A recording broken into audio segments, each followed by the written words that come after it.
Assalamualaikum, selamat pagi anak-anakku. Semangat pagi, apa kabar? Semoga anak-anakku dalam keadaan bahagia, di iman dan imun terbaik. Baik, jumpa lagi dengan Miss Santi di pembelajaran IPS.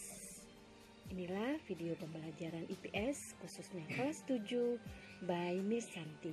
Yuk kita simak ya. Anak-anak, pada kesempatan ini video pembelajaran Miss Santi adalah tentang mata pelajaran IPS kelas 7 semester genap di bab 3 yang membahas tentang aktivitas manusia dalam memenuhi kebutuhannya. Anak-anak, tujuan pembelajaran kita saat ini adalah setelah kegiatan pembelajaran dilaksanakan, peserta didik diharapkan dapat menjelaskan kelangkaan sebagai permasalahan ekonomi, kemudian menyebutkan jenis-jenis kebutuhan manusia, dan menjelaskan hubungan antara tindakan, motif, dan prinsip ekonomi. Itulah tujuan pembelajaran kita ya anak-anak. Yuk kita mulai bahas satu persatu, oke? Pertama, kita akan membahas tentang kelangkaan sebagai permasalahan ekonomi. Apa sih? Gimana sih maksudnya? Manusia dikenal sebagai makhluk ekonomi atau Homo economicus karena manusia selalu ingin memenuhi kebutuhan, tentu saja dengan cara yang rasional sehingga dapat mencapai kesejahteraannya. Manusia tidak mampu memenuhi kebutuhannya tanpa melakukan interaksi dengan orang lain. Kebutuhan manusia semakin hari semakin bertambah, sedangkan barang-barang dan jasa serta sumber-sumber alam lainnya jumlahnya terbatas atau langka. Kelangkaan sumber daya dibanding dengan kebutuhan manusia akan menyebabkan kurangnya atau tidak terpenuhinya sebagian atau seluruh kebutuhan untuk hidup. Untuk mengatasi masalah kelangkaan, maka kita perlu belajar ilmu ekonomi. Karena itu, kita akan mempelajari apa sih ilmu ekonomi. Ekonomi, ini ada orang jualan ya nak ya. Ilmu ekonomi atau ekonomi berasal dari bahasa Yunani yaitu oikonomia yang merupakan kata majemuk yang terdiri dari dua kata yakni oikos dan nomos. Oikos artinya rumah tangga, sedangkan nomos artinya aturan. Jadi, arti kata ekonomi berarti aturan rumah tangga atau ilmu yang mengatur rumah tangga. Anak-anak, kebutuhan manusia itu sangatlah banyak. Sedangkan barang-barang dan jasa serta sumber-sumber alam lainnya menjadi bahan untuk menghasilkan barang dan jasa jumlahnya terbatas atau langka. Kelangkaan sumber daya dibandingkan dengan kebutuhan manusia akan menyebabkan kurang atau tidak terpenuhi sebagian atau seluruh kebutuhan untuk hidup. Tidak terpenuhi kebutuhan manusia itu berarti munculnya masalah pemenuhan kebutuhan, yang kemudian masalah itu dikenal dengan masalah ekonomi. Kita bisa memecahkan masalah ekonomi, kita perlu belajar dulu tentang macam-macam kebutuhan. Macam-macam kebutuhan ini kita bagi. Yang pertama adalah macam-macam kebutuhan menurut intensitasnya atau tingkatannya. Apa sih kebutuhan menurut intensitas dan tingkatannya? Itu dibagi lagi. Satu atau A, kebutuhan primer atau kebutuhan pokok. Kebutuhan primer atau kebutuhan pokok adalah kebutuhan yang harus dipenuhi karena bila tidak dipenuhi akan mempengaruhi kelangsungan hidup. Contohnya, makan, minum, ya kan? Kemudian pakaian, tempat tinggal, atau rumah. Kedua adalah kebutuhan sekunder. Seperti ini ya nak ya. Apa sih kebutuhan sekunder? Nah, kebutuhan sekunder atau kebutuhan tambahan adalah kebutuhan yang dipenuhi setelah kebutuhan primer terpenuhi. Kebutuhan sekunder merupakan pelengkap dari kebutuhan primer. Contohnya seperti ini. Nah, ini gambarnya ya. Oke. Contohnya apa? Perabotan rumah tangga, lemari, jam tangan, radio, sabun, dan lain-lain. Kita pilih lagi menjadi yang dikatakan sebagai kebutuhan tersier atau kebutuhan barang mewah. Nah, apa sih yang dimaksud dengan kebutuhan tersier? Kebutuhan tersier adalah kebutuhan yang dipenuhi setelah kebutuhan primer dan kebutuhan sekunder terpenuhi. Contohnya, perhiasan emas, berlian, sepeda motor, mobil, dan lain-lain. Berikutnya adalah macam-macam atau jenis-jenis kebutuhan menurut sifatnya. Nah, untuk kebutuhan menurut sifatnya dibagi menjadi dua. Satu, kebutuhan rohani. Apa sih yang dimaksud dengan kebutuhan rohani? Kebutuhan rohani adalah kebutuhan yang dirasakan untuk kepentingan jiwa manusia. Contoh kebutuhan rohani antara lain adalah kebutuhan akan rekreasi, agama, nonton TV, baca buku, pendidikan. Itu adalah yang dikatakan sebagai kebutuhan rohani.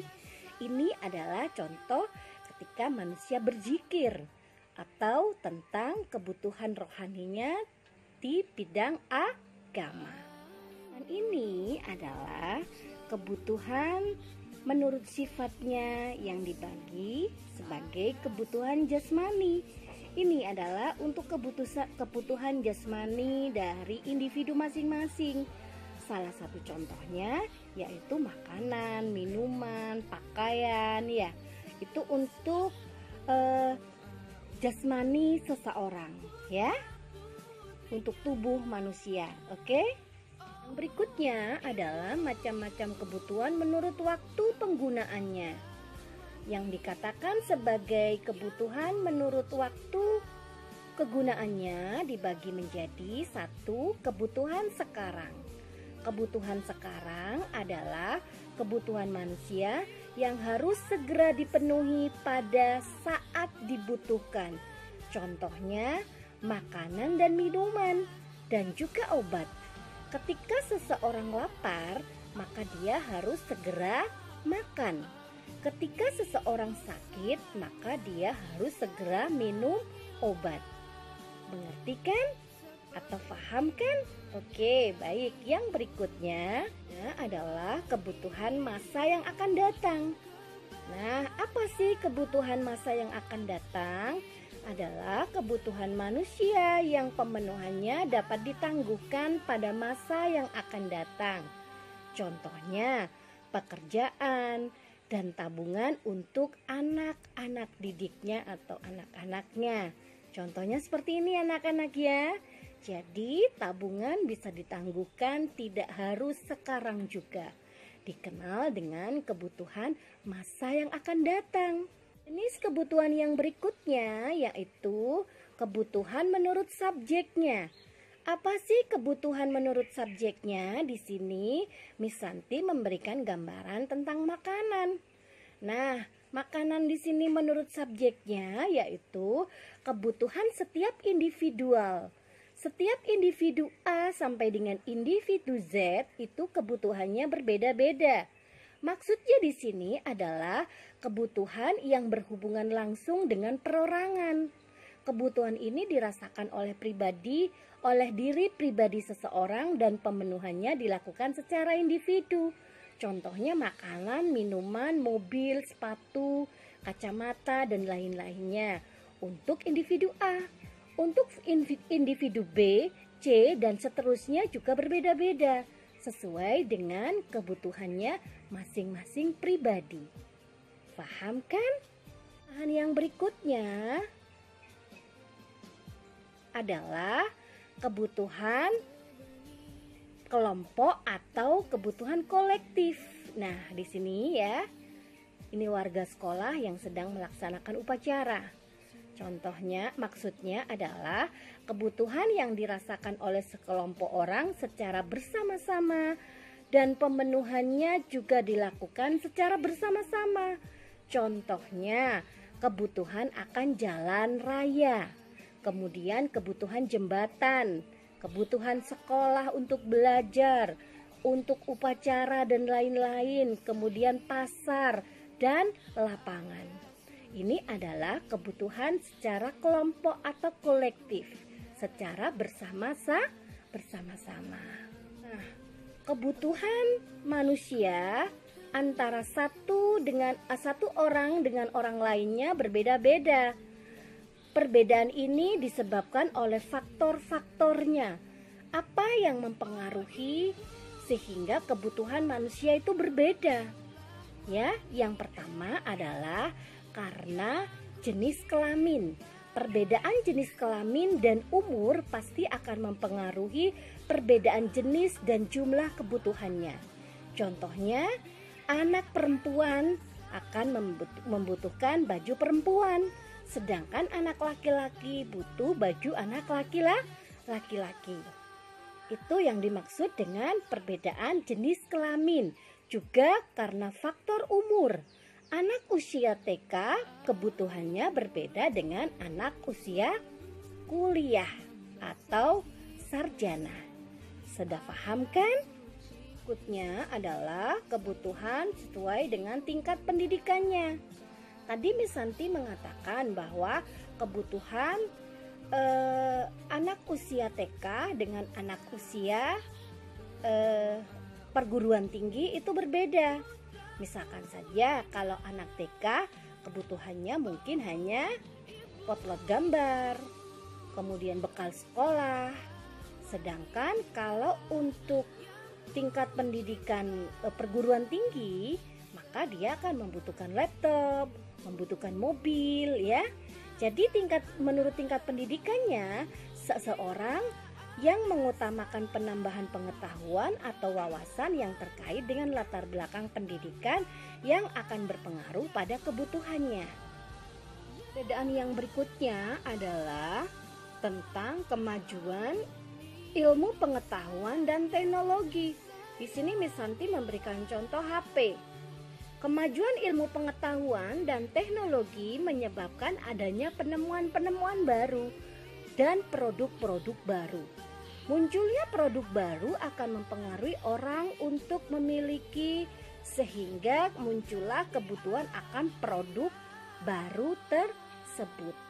Di sini Miss Santi ambil contoh HP ya. Berikutnya yang menyebabkan keragaman kebutuhan manusia yaitu adalah tentang tingkat pendapatan. Nah, tingkat pendapatan di sini Miss Santi memberikan contoh tentang angkot.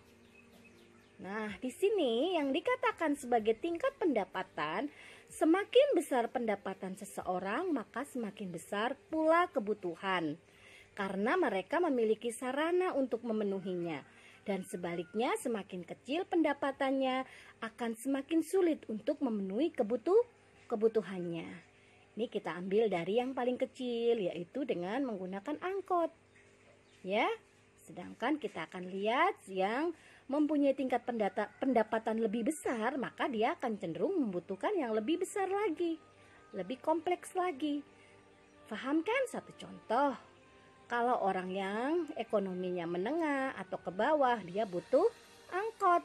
Sedangkan yang ekonominya sudah tingkat atas, dia akan butuh mobil mewah. Berikutnya adalah tentang status sosial. Nah, status sosial ini anggota dewan ya, yang bisa dikasih contoh.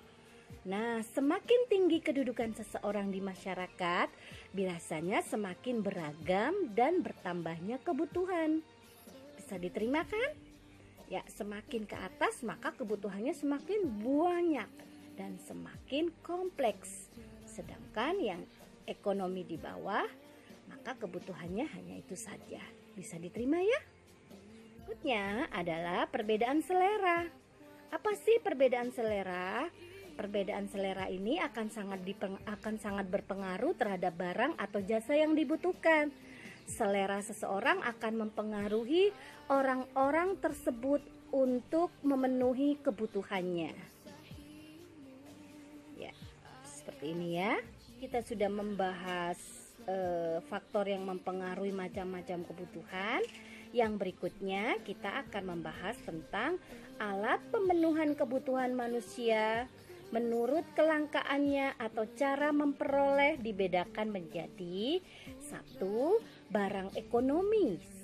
Apa sih barang ekonomis? Seperti contohnya di sini misalnya ambil sepatu ya.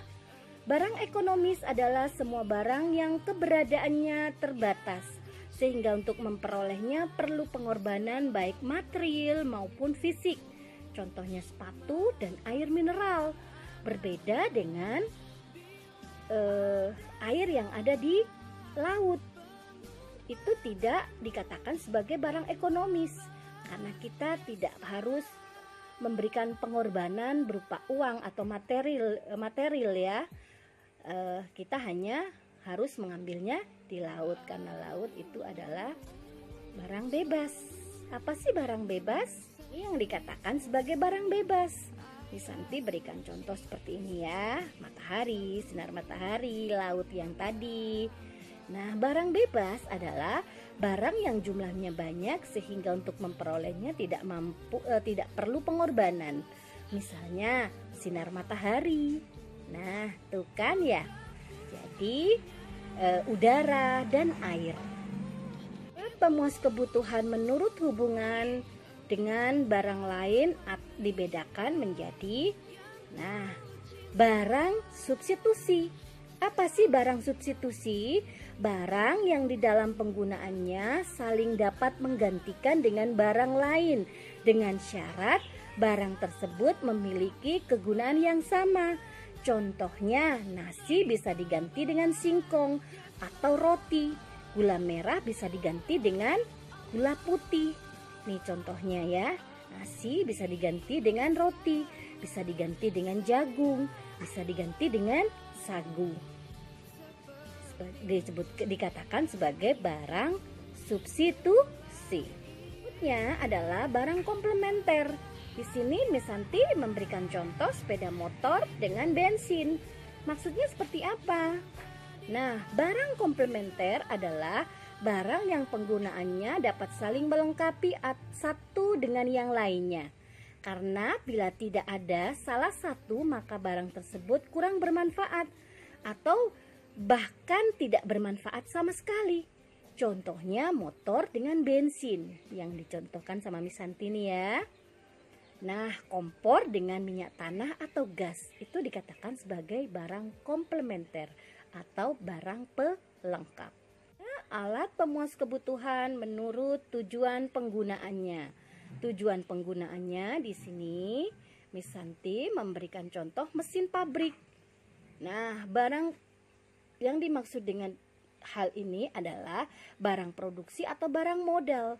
Barang produksi disebut juga barang modal karena barang ini tidak dapat langsung memenuhi kebutuhan manusia, tetapi melalui proses dahulu baru dapat digunakannya. Contohnya lahan, mesin pabrik, dan gedung. Bisa diterima ya? Ya, adalah barang konsumsi. Nah, ini barang konsumsi. Nah, apa sih barang konsumsi? Barang konsumsi adalah barang yang dapat digunakan secara langsung untuk memenuhi kebutuhan manusia. Barang itu banyaknya beragam, tergantung dari masing-masing individu. Contohnya dari barang konsumsi ini adalah buku tulis yang dibutuhkan untuk belajar dan alat tulis dan lain-lain. Nah, alat pemenuhan kebutuhan menurut pembuatannya dibagi menjadi barang mentah. Di sini Miss Santi memberikan contoh padi. Apa sih yang dikatakan sebagai barang mentah? Barang yang belum dapat digunakan untuk memenuhi kebutuhan, tetapi harus melalui proses produksi terlebih dahulu. Contohnya, Miss Santi memberikan contoh padi. Nah, padi di sini belum diolah sehingga untuk menjadi beras atau kayu yang belum dijadikan perabot rumah tangga. Itu yang dikatakan sebagai barang mentah. Oke? adalah barang setengah jadi. Nisanti memberikan contoh di sini adalah benang, ya. Apa sih barang setengah jadi? Barang atau alat pemuas kebutuhan yang masih dalam proses produksi. Contohnya benang sebelum dibuat kain dan tepung sebelum dibuat kue. Ya, adalah barang jadi. Nah, ini barang jadi kan ya, sudah jadi kue. Nah, maksudnya adalah barang atau alat pemuas kebutuhan yang dapat digunakan untuk memenuhi kebutuhan. Contohnya nasi, kue, alat tulis, tas, buku, celana, baju, pensil, dan lain barang yang sudah jadi, ya. Berikutnya adalah kita akan bahas tentang tindakan, motif, dan prinsip ekonomi. Apa sih yang dikatakan sebagai tindakan ekonomi? Tindakan ekonomi adalah segala kegiatan manusia untuk memenuhi berbagai macam kebutuhan hidupnya. Itu yang dikatakan sebagai tindakan ekonomi. Berikutnya adalah motif ekonomi. Apa sih motif ekonomi? Motif ekonomi adalah keinginan atau alasan yang mendorong manusia untuk melakukan tindakan ekonomi. Nah, seperti contoh di sini, Nisanti memberikan contoh nelayan. Apa sih yang membuat mereka harus melakukan ini? Karena ada motif ekonomi untuk memenuhi kebutuhan keluarganya. Didorong oleh kebutuhan keluarganya sehingga dia harus melakukan kegiatan seperti ini, ya. Ada beberapa macam motif ekonomi. Nah, ini ya gambarnya. Apa sih maksudnya? Kenapa ada beberapa macam motif ekonomi? Nah, yang pertama adalah untuk memenuhi kebutuhan. Kemudian untuk berbuat sosial, untuk motif mendapatkan penghargaan, atau motif untuk memperoleh kekuasaan. Di sini Nisanti memberikan contoh untuk berbuat sosial, membantu sesama. Motif ekonomi. Berikutnya adalah prinsip ekonomi. Apa sih prinsip ekonomi? Prinsip ekonomi adalah usaha untuk mendapatkan hasil tertentu dengan pengorbanan sekecil mungkin. Anak, tadi kita sudah membahasnya satu persatu kan ya. Nah, sampailah kita pada evaluasi atau latihan soal. Nih ada latihan soalnya. Mohon untuk dibaca, kemudian dijawab di kertas dan dikumpulkan. Oke, selamat mengerjakan, semangat belajar. Jangan lupa baca doa. Oke. Nah, kita sudah membahas tentang pelajaran bagaimana aktivitas manusia dalam memenuhi kebutuhannya. Nah, sampai pada latihan soal. Nah, akhirnya selesailah pembelajaran kita. Semoga pembelajaran kita kali ini bermanfaat dan menjadikan kita insan yang lebih bermanfaat. Baik, sampai jumpa kembali di video berikutnya. Terima kasih. Assalamualaikum warahmatullahi wabarakatuh.